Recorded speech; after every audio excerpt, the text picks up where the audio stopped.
Good afternoon, ma'am. Today I would like to know about what are the differences between the food culture in Western countries and in India, and also that do people living abroad, like British people or other people of other countries, like Indian food culture, and do they want to accept Indian food culture? Yes, this is a very basic, fundamental question, and many books have been written about this. Because food is an essential item of our lives. It represents our culture, and so it represents something about our civilizational heritage. So when we're talking about food, we're also or making our food. It also represents, how our traditions are in the alimentary sense. But basically, I think one could say that with regard to European and Western food, that everyday Western food is probably simpler than Indian food. One doesn't spend so much time cooking. It's cooked differently. There would be less frying, uh, without spices or hardly any spices. There would be more emphasis on boiling or steaming the food or roasting or baking. Okay. And then food which is prepared, served, it would be served in different courses, in stages, not on one thali like in Yeah. India.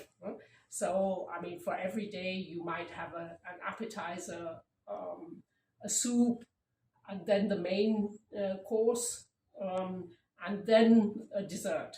Or if you're in a hurry, maybe you just have one course, the main course. But it would be in consecutive courses rather than on one thali. I think there's also an emphasis in Europe, in the US as well, but in the US there's also a tendency to have fast food, whereas in Europe, of course, well, that's also now more in vogue. Um, but I think in Europe there's an emphasis on food, the healthy aspect of food. An emphasis on the vitamin content, the mineral content of food, rather than in India. I think there's an understanding of whether food is hot or cold, garam or thanda, or on the digestive properties of specific food items. That is less considered of less importance, although of course it would play a role in cooking as well. But because of the vitamin content, the emphasis on the vitamin content of the minerals, there would be a lot of food that is not cooked. It would be raw food. So you have a lot more salads. Salads of all kinds, not just with lettuce, but then you can have carrot salad with onions, with beetroot, with I mean, more or less anything you can have as a salad. And then there's more fruit. Fruit would probably be an essential item. Or most meals, you would have some fruit. Especially the young people have this health consciousness with regard to food, and some of them, and some of them are becoming vegetarian. The vegetarianism is growing in Europe. But they take it to an extreme. Some young people, they emphasize vegan food. And that means no animal products, not even milk, cheese, butter. So that becomes a little bit difficult, and it's a little bit dogmatic. But I think one can say that most Europeans and Westerners do consider meat or poultry or fish to be an essential item of their food. So the majority of Westerners would consume some kind of meat. So one can't say they're all becoming vegetarian, but the vegetarian tendency is there. Now, with regard to Indian food, yes, especially among the urban population, there's a great appreciation of Indian cuisine, and it's considered a little exotic. But one likes to try it out. And there, in many cities in Europe and the US, there would be Indian restaurants from different regions of India. I think probably Bengali food is more represented in Britain. There's a group of restaurant owners or people who worked in restaurants who came from Sylhet in Bangladesh. I mean, for East Bengal, and so there's this sort of Bengali food, but also North Indian, Punjabi, South Indian with dosas. And then there are also grocery stores where one can buy Indian food items. And people, especially young people, like to experiment with Indian cooking, doing some Indian cooking. And when I had started living in Germany and we just married, then my husband said, we should invite people around and you could produce an Indian meal. So I would delight guests by offering a home cooked Indian meal, and then of course having to explain everything. But that went down quite well. And there are recipe books. People are wanting to experiment and know more about Indian food. And the smell of Indian food is considered very exotic. But I think one prefers not to eat it every day because of the, it takes a long time to prepare. And then also because of the fried nature.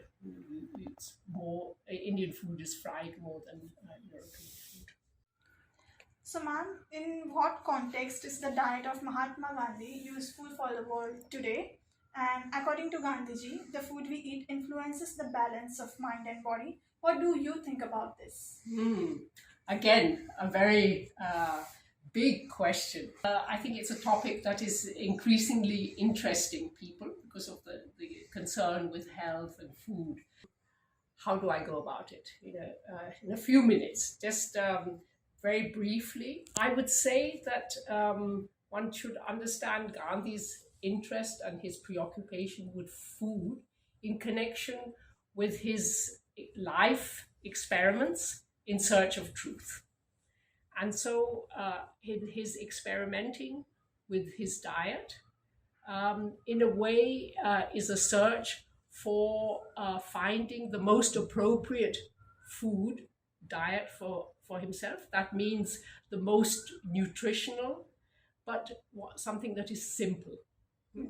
That doesn't take too long to cook, and where the food items are not, where their quality is retained, the nutritional value is retained. That's one thing. The other thing is that I think you have to understand his emphasis on a restrictive diet, simple diet, also in the context of the time, of the political movement for Purna Swaraj. And this is not just political independence.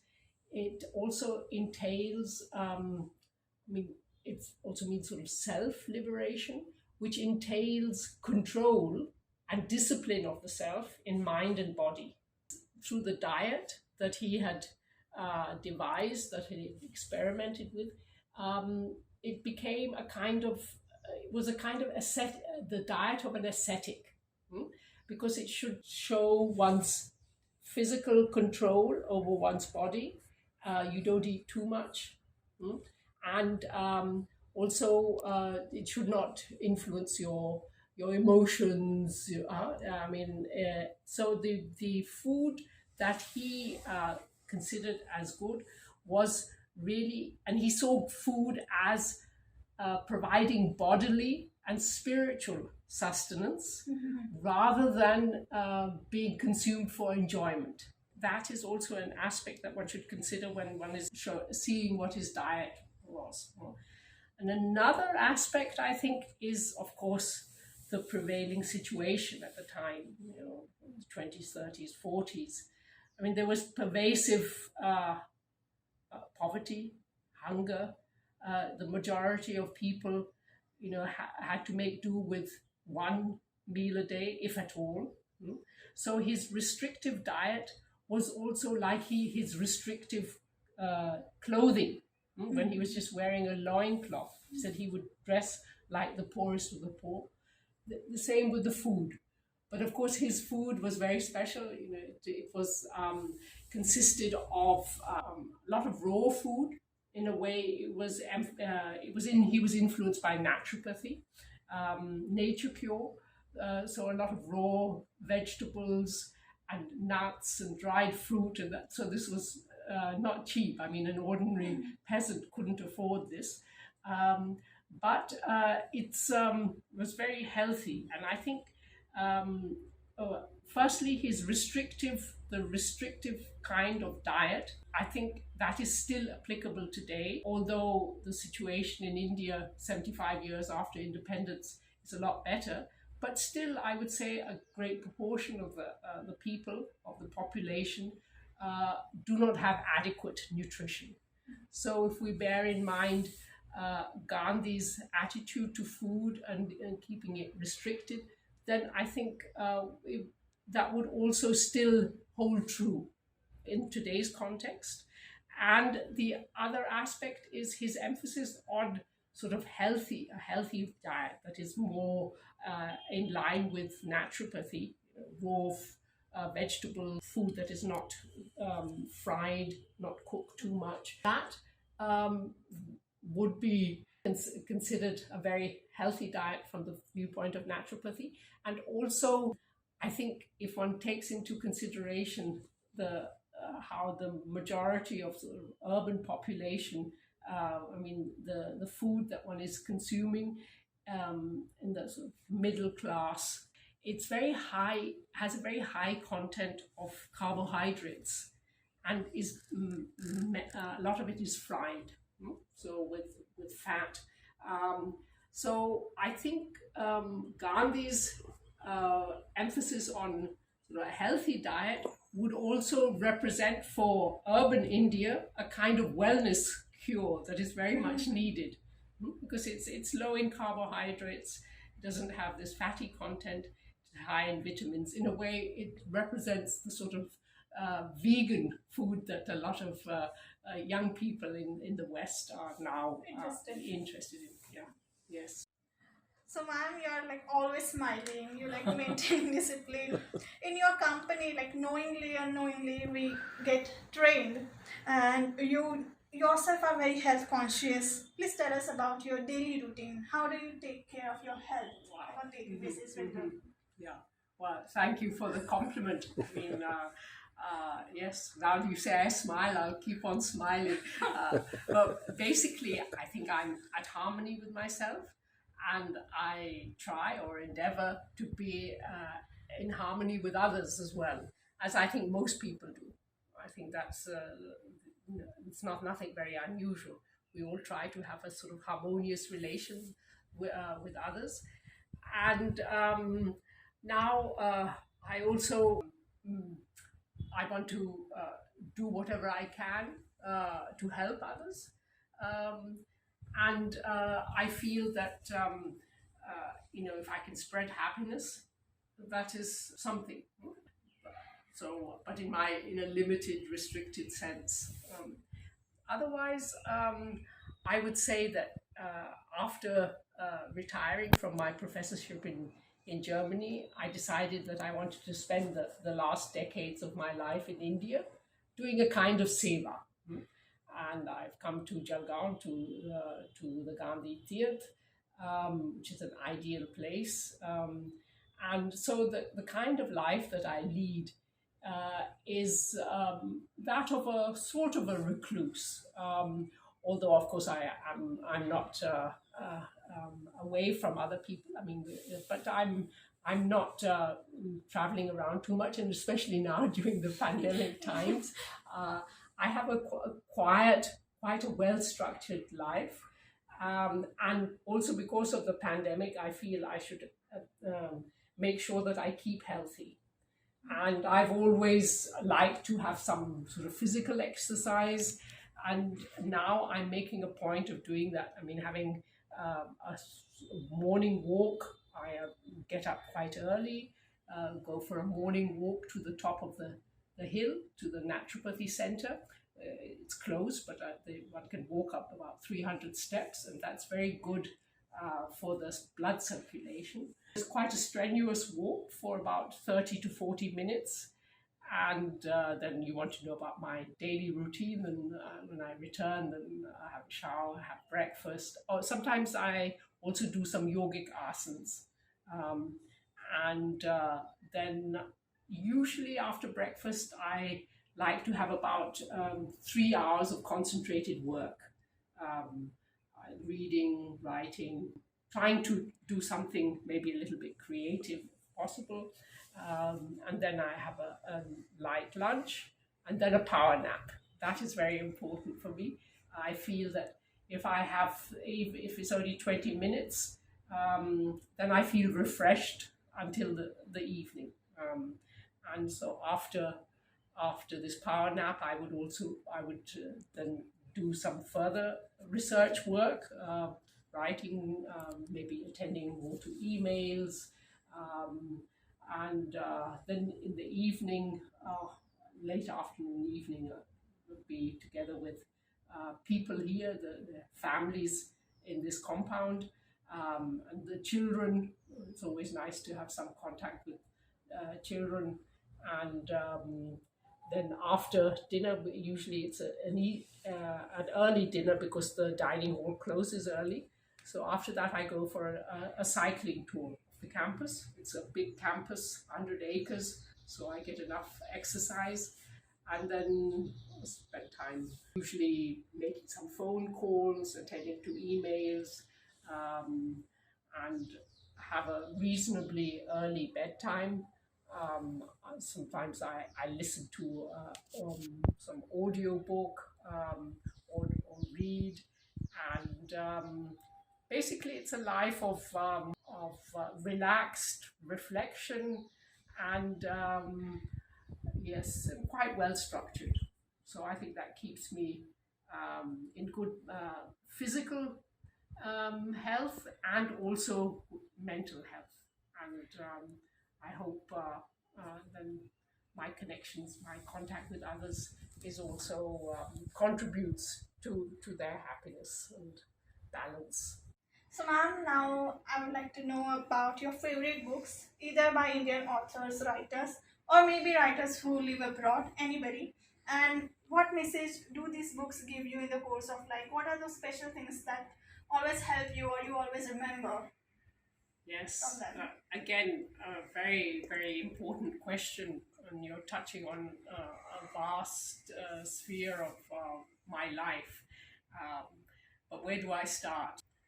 Well, I mean, with Indian authors, I haven't read so many Indian authors, and I haven't read them in the original.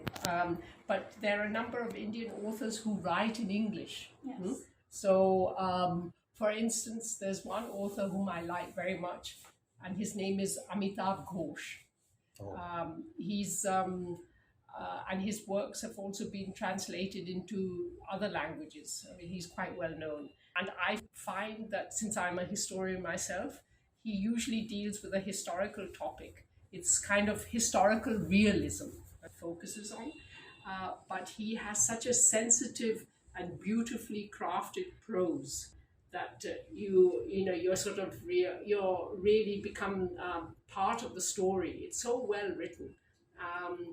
And he deals with very difficult topics, human relationships, socio-economic problems, political problems, but deals with it with this an aesthetic sense and a sensitivity, and you get the nuances. I think Amitav Ghosh, I could recommend him definitely. But then there are other authors who are less well known. There's one person called Rohinton Mistry, Fine Balance. It's a very sensitively written book about the situation in between poor people, and there, it's the balance between how does one manage to keep a balance in life, to remain alive, and in the end, this balance, it's very tragic. In the end, the balance is lost, and he dies. But it's very well written. Um, then there are others, of course, and also another well-known author, Vikram Seth, A Suitable Boy, but he also writes poems, and I like those. Then R.K. Narayan, so to focus also on village India as well, and Tagore's short stories. There'd be a lot more. Huh? Then with the European Western authors, I would say French, Émile Zola, Jean-Paul Sartre, but also, I mean, an American author, William Faulkner, then Russian authors, Dostoevsky, Tolstoy, but also the British authors from Charles Dickens to James Joyce. I mean, there are so many. I mean, I was brought up on English literature more. And then, of course, German authors. German speaking, there's one author whom I like very much, Robert Musil, and Franz Kafka. Franz Kafka, perhaps even more. Franz Kafka is really very well known. He writes about the intricacies of bureaucracy, of the legal system, of how the individual is overwhelmed by social norms, by various institutions. It's I mean, also has psychological, sociological, and also very, I mean, goes into depth. And for him, writing, he said it was like engraving something on your skin. You feel that it's really painful. And I read that when I was a student. Franz Kafka is very good. But then more modern German authors, both of them are no longer alive, but Heinrich Böll, that's the post-war period, and Günter Grass. Then, of course, there are other authors like Murakami. He focuses on magical realism. Very nice little short story, more or less, The Birthday Girl. You can read that. It's a sort of magical realism. And another Nobel Prize winner, Ishiguro, who's talks about the individual problems of identity in a cosmopolitan world. He's a Japanese writer who writes actually in English, and he lives in England. But his Japanese roots, and how does he negotiate those within the British society? He received the Nobel Prize in literature. Then an African writer, Achebe, who's written about the colonial period and the influence of colonialism on Africa. There's a book called Things Fall Apart. It's also very, very impressive and very impactful. And I think that books, reading it takes you into another world, but that is related to this world, but makes you understand things on a deeper level. So the complexity, the contradictions in the human condition are often discussed in novels, but also I think one could say that they also novels, if they're really very world literature, they talk about the complexity, but also the richness of the past and the present. And also they show, they present to us the life in all its multidimensionalities. And novels are also able to extend our mental and geographical horizons. I think that's in a nutshell. But it's very important to read. I think it makes you reflect on things, on life, on yourself, on your relations with others, on the past, and brings up you start thinking about things on a deeper level.